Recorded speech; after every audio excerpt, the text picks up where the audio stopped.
His grandmother had been right all along. His grandmother, the fisherman's wife, with the stockings fallen down around her ankles and her faintly mustachioed upper lip rising and falling in ceaseless incantation, had perceived the world more keenly than philosophers and presidents, pharmacists and ad men. She'd seen through the veil of Maya, seen the world for what it was, a haunted place where anything could happen and nothing was as it seemed, where shadows had fangs and doom festered in the blood.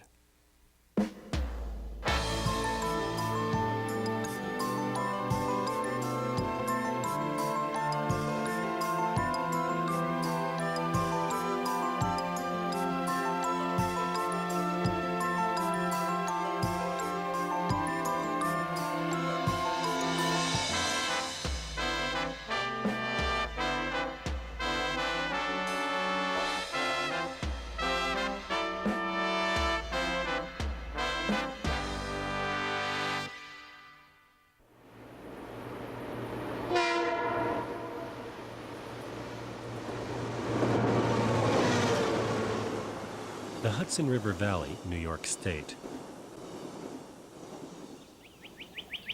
Writer T. Coraghessan Boyle was born and raised here in northern Westchester, just up the river from Tarrytown, where Washington Irving created his legends.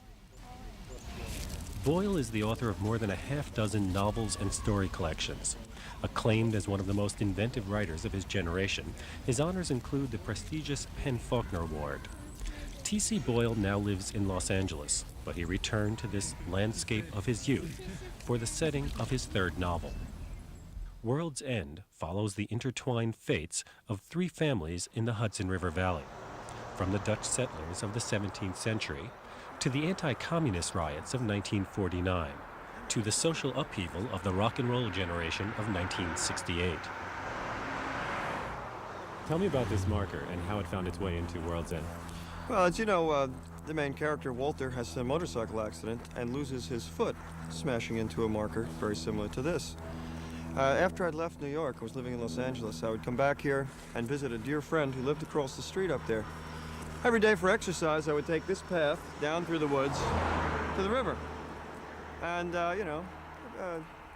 ignoring history as I always have throughout my life, I ignored this sign. But one day I read it, and it amazed me to see that this path, and there are no hot dog stands here, as you can see, no neon lights. This path is still used by people, goes down to the river, and it's the very one that Benedict Arnold had used all these years ago. And I could have gone by this sign a million times, and it meant nothing to me. I mean, why should it?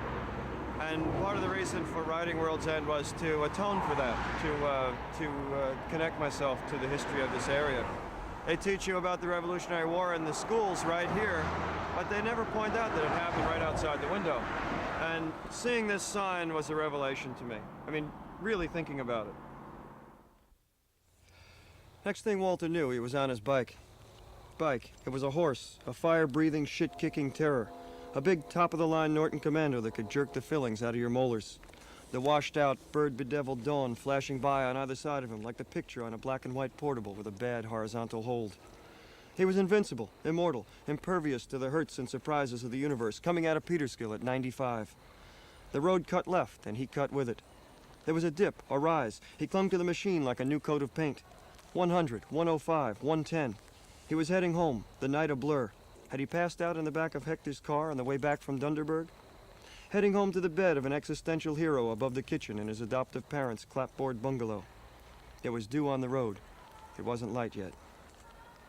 And then all at once, as if a switch had been thrown inside his head, he was slowing down. Whatever it was that had got him up to 110 had suddenly left him. He let off on the throttle, took it down, 90, 80, 70, only mortal after all. Up ahead on the right, he barely noticed it. Had been by it 1,000 times, 10,000. Was a historical marker. Blue and yellow, a rectangle cut out of the gloom. What was it, iron? Raised letters, yellow or gold against the blue background. Poor suckers probably made them down at Sing Sing or something. There was a lot of history in the area, he supposed, George Washington, Benedict Arnold, and all of that. But history really didn't do much for him. Fact is, he'd never even read the inscription on the thing. Never even read it. For all he knew, it could have commemorated one of Lafayette's bowel movements or the discovery of the onion. It was nothing to him. Something along the side of the road, that's all. Slow down, bad curve, oak tree, billboard, historical marker, driveway. Even now, he wouldn't have given it a second glance if it weren't for the shadow that suddenly shot across the road in front of him. That shadow was nothing recognizable. No rabbit, possum, coon, or skunk, just a shadow. Caused him to jerk the handlebars. And that jerk caused him to lose control. Yes. And that loss of control put him down for an instant on the right side, down on the new dingo boot with the imitation spur strap, put him down before he could straighten up, and made him hit that blue and yellow sign with a jolt that was worthy of a major god. Tell me about your approach to dealing with historical material and writing a historical novel. I absorbed the history of the period. For instance, I've also written my first novel, Water Music, about Mungo Park's explorations of Africa in 1795. The history of a period and area may fascinate me, and then I'll read as much as I can about it, and the process of that reading will suggest a story to me. Then I begin the story. What does World's End owe to Washington Irving? Pretty much everything. Washington Irving is the guiding inspiration for the book. His Knickerbocker's History of New York is a hilarious, very inventive rethinking of the assumed story about New York and its Dutch founding. It's just hilarious. He invents all sorts of Dutch terminology, which I've borrowed from my book. And makes pure fun of the whole notion of the state patroons and all of that. And also, I think he's written two stories that are part of the American mythic consciousness that everyone knows, no matter where you go. I mean, half the people on the street don't even know who the president is, but everyone knows who Rip Van Winkle is. Everyone knows the Headless Horseman from The Legend of Sleepy Hollow, and Ichabod Crane. And to do something like that, that would pervade the American consciousness in that way, to me, is close to miraculous. And how did you begin to write this novel, World's End? Was it through literature, life? No, actually, I bought some paper, and I put it in my typewriter, and I drank a cup of tea, and I started typing. Really.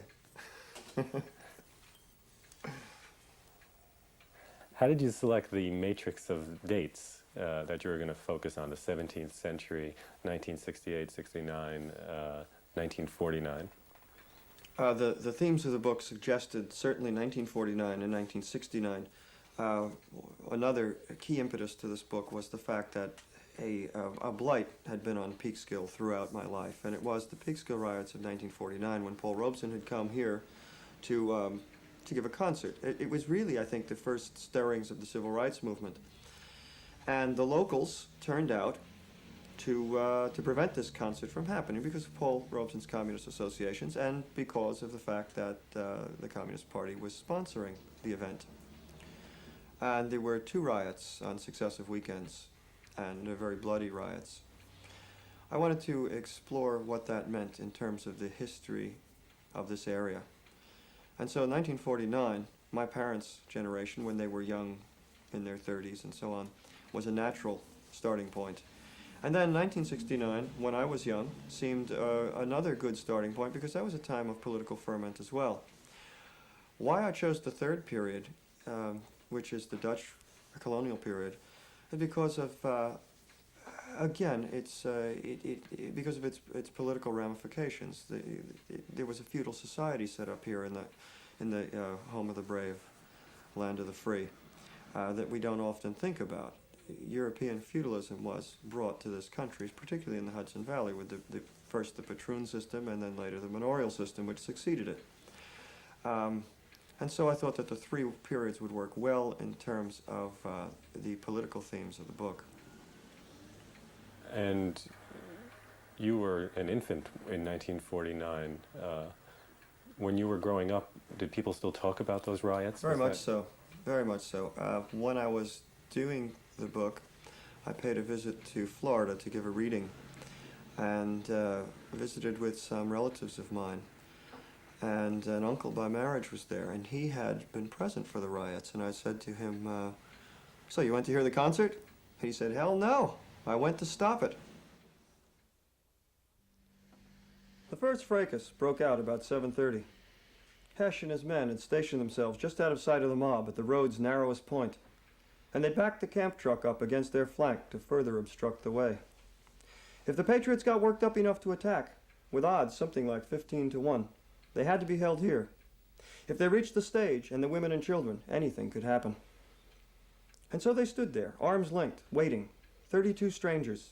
A black stevedore in sweatshirt and jeans, a handful of men in merchant marine uniforms, pot-bellied car dealers and liquor store owners and shipping clerks, an encyclopedia salesman from Yonkers, and 3 scared black seminary students who, like the kids at the gate, had come early to serve as ushers. They stood there and listened to the howls and curses of the mob and waited for the police to come and break it up. No one wanted a concert anymore. No one wanted speeches or even the inalienable rights guaranteed under the Constitution. All they wanted, to a man, was to be out of there. And then it started. There was a roar from the crowd, succeeded by a prolonged hiss and clatter that might have been the blast of a tropical storm thrashing the trees. And then the 5 ushers suddenly appeared round the bend, the 3 boys and 2 girls, running for their lives in a hail of rocks and bottles.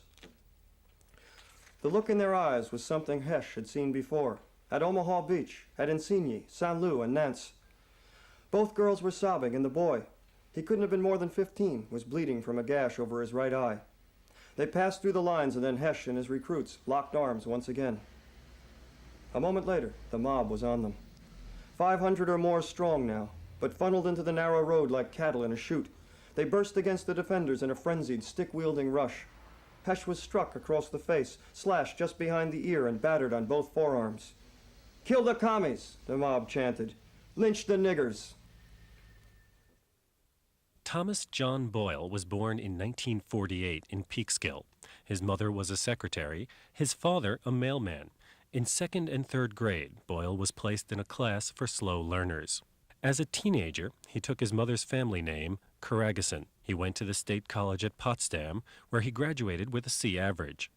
And he took on a lifestyle he describes variously as a hood, heroin user, and a hippie. Boyle cleaned up his act when he was accepted to the Iowa Writers' Workshop in 1972.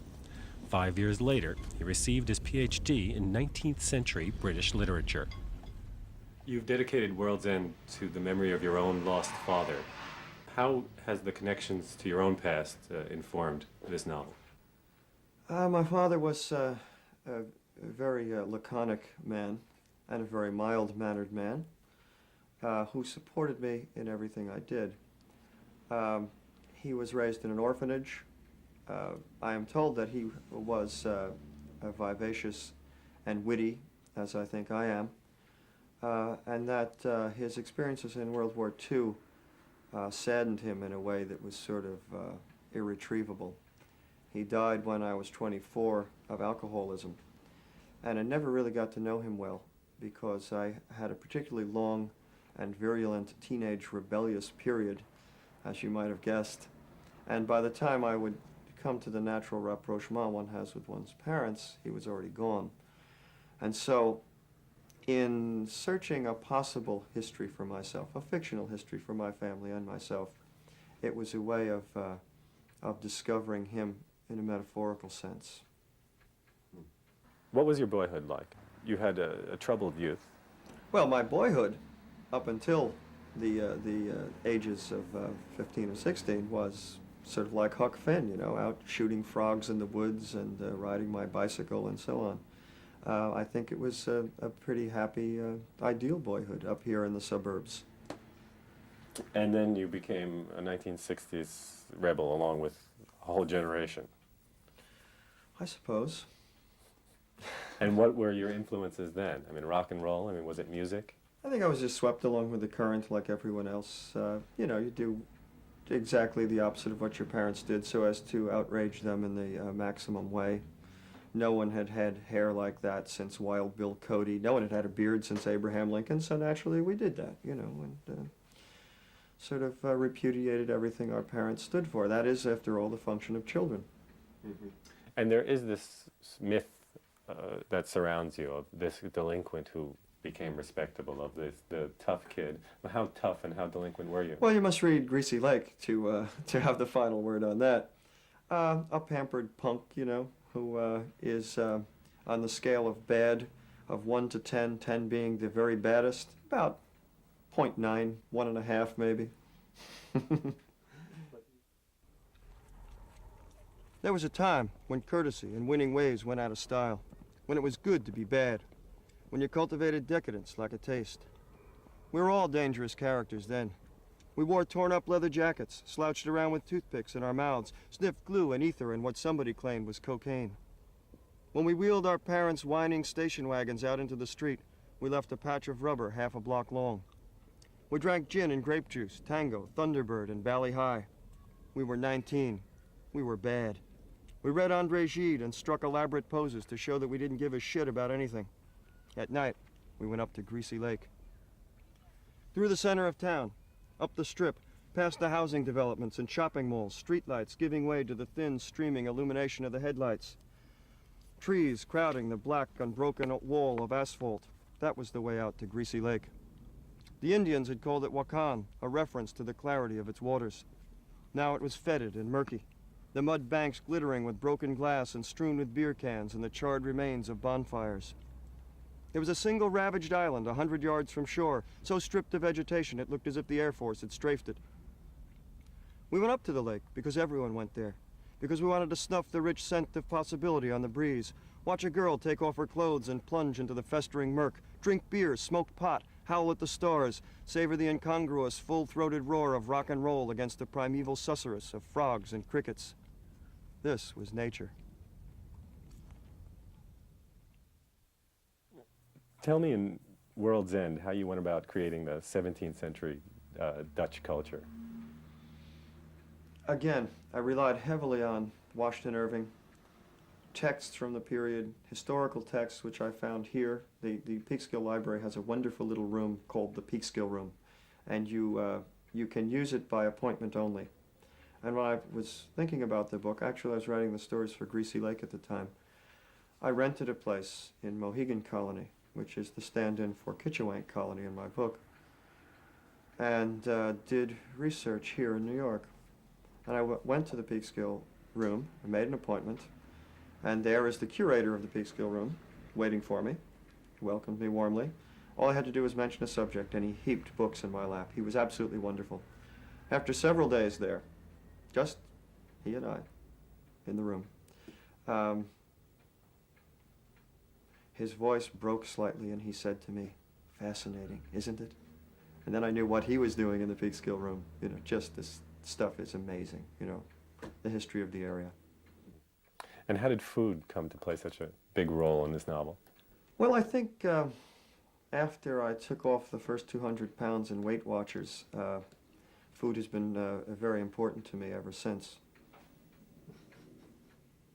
I don't know, I think it has something to do with appetite and control of appetites, but food is, has been an obsessive theme in many of my works, as you know.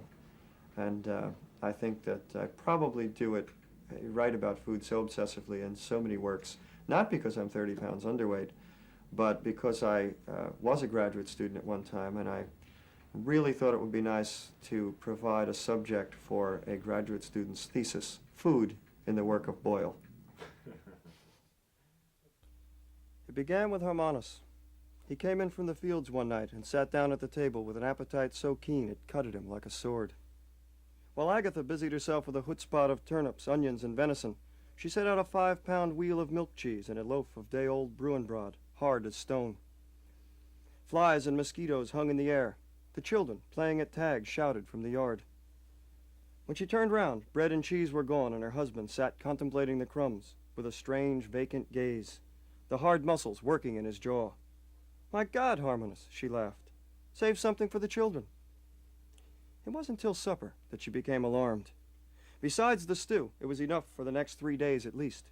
There was a game pie, another loaf, 2 pounds of butter, garden salad, and a stone jar of creamed fish. The children barely had time to fill their plates. Hermanus lashed into the eatables as if he were sitting down to the Pinkster eating contest at the Skobiaken Tavern. Heremias and Wouter ran off to kick a ball in the fading light, but Katrinchi, who'd stayed behind to clear up, watched in awe as her father attacked the pie, shoveled up the creamed fish with a wedge of bread, scraped the stew pot clean. He sat at the table for nearly 2 hours, and in all that time not a word escaped his lips, but for the occasional mumbled request for water, cider, or bread. In the morning, it was no different. He was up at first light, as usual, but instead of taking a loaf from the table and heading out with axe or plow, he lingered in the kitchen. "What is it, Hermanus?" Agatha asked, a trace of apprehension creeping into her voice. He sat at the crude table, big hands folded before him, and looked up at her, and she thought for a moment she was looking into the eyes of a stranger. "I'm hungry," he said. She was sweeping the floorboards, her elbows jumping like mice. "Shall I make some eggs?" He nodded. "And meat." Just then, Katrinchi stepped through the door with a pail of fresh milk. Hermanus nearly kicked the table over. "Milk," he said, as if associating word and object for the first time. His voice was flat, dead, without intonation, the voice of a phantom. He snatched the pail from her hands, lifted it to his lips, and drank without pause till it was empty. Then he threw it to the floor, belched, and looked round the room as if he'd never seen it before. "Eggs," he repeated. "Meat." By this point, the whole family was frightened. Hermanus looked on with a pale face as his father ate his way through the larder, wrestled sturgeon from the smokehouse, plucked a pair of hens from the pot. Katrinchi and Agatha flew round the kitchen, chopping, kneading, frying, and baking. Wouter was sent for wood. Steam rose from the kettle. There was no work in the fields that day. Hermanus ate till early afternoon, ate till he'd ravaged the garden, emptied the cellar, threatened the livestock. His shirt was a patchwork of grease, egg yolk, sauce, and cider. He looked drunk, like one of the Geneva-soaked beggars on the Herengracht in Amsterdam. Then all at once, he staggered up from the table as if he'd been wounded, and fell on a pallet in the corner. He was asleep before he hit the straw.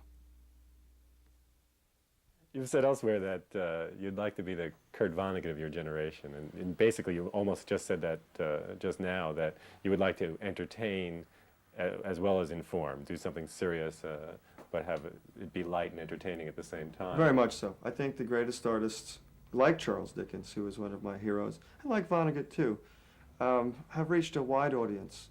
The critics can appreciate it. The academics, sniffing their beards can appreciate it. And so can the people in the street. I think that's what great art is about. I think maybe 20 years ago, literature became so hermetic, so much a product of the academy, that we began to lose our audience. And I like to consider myself, or remind myself when I'm writing, that the bottom line is that this is an entertainment. Literature is enjoyable, it's fun. Everything else is secondary. It is my pleasure to introduce Mr. TC Boyle.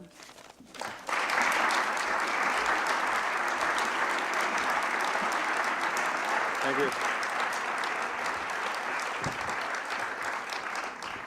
Thank you. The title of my lecture tonight is Shakespeare, Playwright or Elvis? No, only kidding. Actually, Some fiction writers let their work speak for itself. T. Coraghessan Boyle prefers to perform. At the State University at Albany, dressed like a rock star, he reads a story about a Hollywood press agent trying to improve the image of the Ayatollah. So anyway, they usher us into this room. Different house than yesterday, by the way. And there he is, the Ayatollah, propped up on about 100 pillows and giving us his lizard on a rock look. Hoji's there too, of course, along with all the other Ayatollah clones with their raggedy beards and pillbox hats. Soon as Hoji gets a load of Parvis, though, he can see what's coming, and he throws some kind of fit, teeth flashing in his beard, his face bruised up like a bag of bad plums, pissing and moaning and pointing at me and Parvis like we just got done raping his mother or something. But hey, I've taken some meetings in my time, and if I can't handle it, Bob, I mean, who can? So I just kind of brush right by Hoji, a big closer's smile on my face, and shake the old bird's hand. And I mean, nobody shakes his hand. Nobody's laid skin on him in maybe 10 years, at least since the revolution, anyway. But I figured a guy used to live in Paris, right? He's got to have a nose for a good bottle of wine, a plate of crayfish, Havana cigars, the track. He's probably dying for somebody to press some skin and shoot the bull about life in the civilized world. So I shake his hand, and the room tenses up. But at least it shuts up Hoji for a minute, and I see my opening. Parvis, I yell over my shoulder. Tell him that I said we got the same goal, which is positive name-face recognition worldwide. I mean, billboards on Sunset, the works. And if he listens to me and cleans up his act a little, I'm 99% sure we're going home. Well, Parvis starts in, and right away Hoji cuts him off with his high-octane rap. But the Ayatollah flicks his eyes, and it's like the guy just had the tongue ripped out of his head. I mean, incredible. Bang, that's it. Hoji ducks his head, and he's gone. And me? I'm smiling like Mr. Cool. Parvis goes ahead and finishes, and the old bird clears his throat and croaks something back. I'm not even looking at Parvis, just holding the Ayatollah's eyes. By the way, I swear he dyes his eyebrows. And I go, what'd he say? And Parvis tells me, twice. Thing is, I can't understand a word he says, but the hell with it, I figure. Be positive, right? Okay, I say. Seeing as how we're finally getting down to brass tacks. About the beard. Tell him Beards went out with Jim Morrison. And the bathrobe business is kind of kinky, and we can plait it out if he wants. But wouldn't he feel more comfortable in a nice Italian knit? The big guy says nothing. But I can see this kind of glimmer in his eyes, and I know he's digging it. I mean, I can feel it. And I figure we'll worry about the grooming later, and I cut right to the heart of it and lay my big idea on him. The idea that's going to launch the whole campaign. This is genius, Bob. You're going to love it. I asked myself, how do we soften this guy a little? You know, break down the barriers between him and the public, turn all that negative shit around. And what audience are we targeting here? Think about it. He can have all the camel drivers and Kalashnikov toters in the world, but let's face it, the bottom line is how does he go down over here, and that's like Nowheresville. So my idea is this: baseball. Yeah, baseball. Where would Castro be without it? What can the American public relate to? And I'm talking the widest sector now, from the guys in the boardroom to the schlump with the jackhammer out the window there. Better than baseball. Can you dig it? The Ayatollah's a closet baseball fan, but his people need him so much. Love him. A country in battle. He's like a Winston Churchill to them. They won't let him come to New York for a Yankees game. Can you picture it? No? Well, dig the photo. Yeah, from yesterday's New York Times. See the button there on his bathrobe? Well, maybe it is a little fuzzy. AP's the pits. But that's a Go Yankees button I gave him myself. Now listen, he liked it, Bob. He liked it. I could tell. I mean, I lay the concept on him, and he goes off into this fucking soliloquy, croaking up a storm, and then Parvis tells me it's okay, but it's all over for today. He's got to have his hat surgically removed or something. And the guys with the Uzis are closing in again. But I'm seeing green, Bob. I'm seeing him maybe throwing out the first ball this spring. Yankees versus the Reds or Pirates. Okay, wrong league. The Birds then. I'm telling you, the sun on his face, Brooks Brothers draping his shoulders, the cameras whirring, and the arc of that ball just going on and on, out over the grass, across the airwaves, and into the lap of every regular Joe in America. Believe me, Bob, it's in the bag. Thanks.